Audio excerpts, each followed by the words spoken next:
சங்க கால தமிழர் வரலாற்றை சற்று புரட்டி பார்த்தோம் அப்படின்னா நாம வியக்கிறதுக்கு விஷயங்கள் பல உண்டு. அதுல குறிப்பிடும்படியான ஒண்ணு அப்படின்னா அது விருந்தோம்பல்.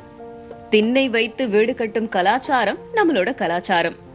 வழிபோக்கர்களையும் உபசரித்து சற்று இளைப்பாற செய்யறதுக்காக இந்த மாதிரி செஞ்சாங்க தமிழர் மரபினர். பகைவரானாலும் இல்லம் தன்னில் வந்துவிட்டா இன்முகத்தோட உபசரிப்பது தமிழர் கலாச்சாரம். அதனாலதான் தெய்வ புலவன் முகம் தெரிந்து நோக்க குழையும் விருந்து அப்படின்னு பாடினாரு. அப்படிப்பட்ட மரபு வழி வந்தவர் தான் நம்மளோட மோர் தாத்தா திரு ராமஜெயம். ராமஜெயம் பேரு. எனக்கு வயசு 53. ஒரு 14 வருஷம் பண்ணிட்டு இருக்கிறேன். இப்போ 2-3 வருஷமா தான் எனக்கு பரவாயில்ல. கிழக்கு கடற்கரை சாலையில உள்ள கொட்டிவாக்கத்தை தாண்டி பயணிக்கிறவங்க நிச்சயமா இவரோட அன்பு உபசரிப்ப அனுபவிச்சுட்டு செல்லதான் விரும்புவாங்க. இவர் தயாரித்து விநியோகம் செய்யற மோர் இந்த பகுதியில ரொம்பவே பிரபலம். என்னோட பேர் நிதிஷ். நான் கிண்டியில் இருக்கேன். கிண்டியில் இருந்து ஆஃபீஸ் முடிச்சுட்டு வரும்போது டோட்டலாக எல்லாமே டென்ஷன்லாம் வந்துட்டு இருப்போம். டென்ஷனில் வந்து பீச்சுக்கு போகலாம் அப்படின்னு முடிவு பண்ணாலே பீச்சுங்கிற வார்த்தையை மறந்து தாத்தாட்ட பால் குடிக்க போகலாம், இல்லை மோர் சாப்பிடலாம் அப்படிங்கிற ஒரு எண்ணம் தான் எங்களுக்கே இப்போ தோணும். ஸோ ஃப்ரெண்ட்ஸ் எல்லாருமே இங்கே வந்து இவர்கிட்ட வந்து மோர் குடிச்சிட்டு இவர் சம்டைம்ஸ் இவர் இருக்க மாட்டார், இல்லைனாலே இந்த பீச்சுக்கு வரதே வேஸ்ட் அப்படிங்கிற மாதிரி தான் தோணும் இந்த தாத்தாவை பார்த்தாலே. மோரோட அன்பையும் கலந்து இவர் தர்றதாலேயோ என்னவோ அதனுடைய சுவை அமிர்தத்தையும் மிஞ்சிடுது.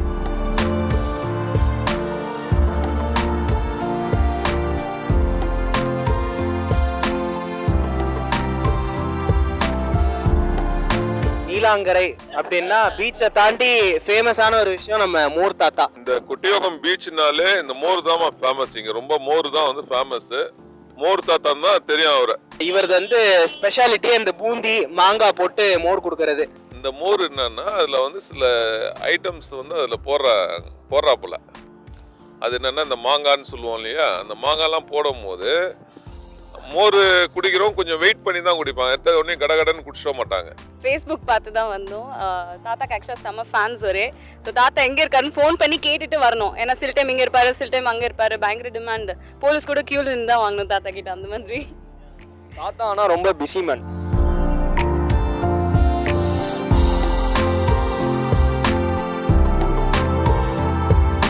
இவர் செய்யற இந்த அன்பு சேவைக்கு இவர் வசூலிக்கிற தொகை மிகவும் சொற்பம்தான். இதுல குறிப்பிடும்படியான அம்சம் இவர் தேர்ந்து கொண்ட நேரம் தான். இரவு 9 மணிலிருந்து அதிகாலை 3 மணி வரைக்கும் தான் அந்த நேரம். என் பேர் கார்த்தி. நான் வந்து மோர் தாத்தாவோட பையன்.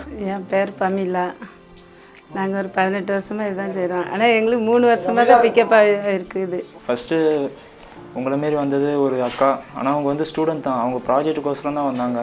ஃபஸ்ட்டு அவங்க வந்து சரி நான் ஏதோ சும்மா பேசுகிறாங்க, ஒரு ஃபோட்டோ எடுத்தோன்னே சரி சிம்பிளாக ஏதோ புக்கில் எதுலையாவது தான் போடுவாங்கன்னு நினச்சேன். பட் ஆனால் பேப்பரில் போட்டாங்க. பேப்பரில் போட்டால் அடுத்த ஒரு 2-3 நாளாக நல்ல ஃபோன் கால்ஸ் நல்ல ஏகப்பட்ட பேர் வந்தாங்க.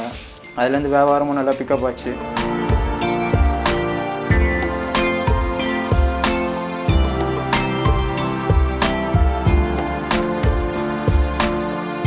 தள்ளாத வயது, வியாபார நோக்கம் இல்லாத அன்பு உபசரிப்பு, எளிமையான பண்பு, தளராத உழைப்பு அப்படின்னு இவருடைய சிறப்பை அடுக்கிக்கிட்டே போகலாம்.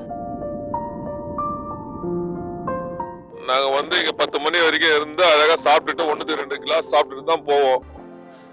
நிறைய பேர் ஒயின் ஷாப்பை தேடி போறாங்க, ஆனா இவர் மோரை தேடி தான் இங்க வருவாங்க.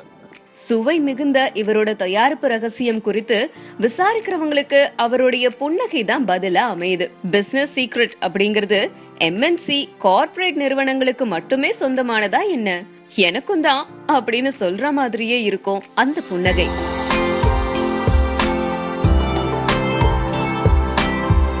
பீச்சில் எல்லாருக்குமே எங்கள் அப்பாவை தெரியும். நான் போனால் கூட சரி ஒரு மோர் தாத்தா பையன் தானே கேட்பாங்களே தவிர வேறு எதுவும் சொல்ல மாட்டாங்க. ஆனால் எல்லாருக்குமே எங்கள் அப்பா தான் தெரியும். அவர் வந்தால் தான் வியாபாரம் நல்லா ஓடும். சனிக்கிழமைன்னு பார்த்தீங்கன்னா மோஸ்ட்டாக ரொம்ப போடுவோம். ஆனால் கூட்டம் வந்து ஓவராக இருந்தோடனே எங்கள் அப்பா இருந்தால் தான் கரெக்டு. நானாக இருந்தால் அவ்வளோ ஊற்றி தர மாட்டேன். ஒரு கிளாஸாக பார்த்துட்டு தான் ஊற்றுவேன். இத்தனைக்கும் கூட்டம் வேறு ஓவராக இருந்தோடனே யாருக்கு கொடுக்குறோம் யாருக்கு இது பண்ணுறோன்னு கூட தெரியாது.